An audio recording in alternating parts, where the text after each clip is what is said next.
Praise the lord. హల్లెలూయా.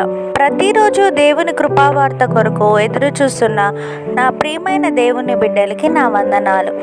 ఈ దినము పరిశుద్ధాత్మ దేవుడు జీవ గ్రంథంలో నుండి మన కొరకు ఇచ్చిన వాగ్దానం కీర్తనల గ్రంథము 9వ అధ్యాయం 10వ వచనం. యెహోవా, నిన్ను ఆశ్రయించు వారిని నీవు విడిచిపెట్టువాడవు కావున నీ నామం ఎరిగిన వారు నిన్ను నమ్ముకొందురు. Amen. Verse of the day, Psalms chapter 9 verse 10. And those who know your name put their trust in you. For you, O Lord, have not forsaken those who seek you.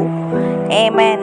సమస్త జ్ఞానమునకు మించిన దేవుని సమాధానము యేసుక్రీస్తు వలన మీ హృదయములకును తలంపులకును కావలి ఉండునుగాక.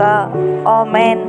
Delight yourself in the Lord and He will give you the desires of your heart. Amen.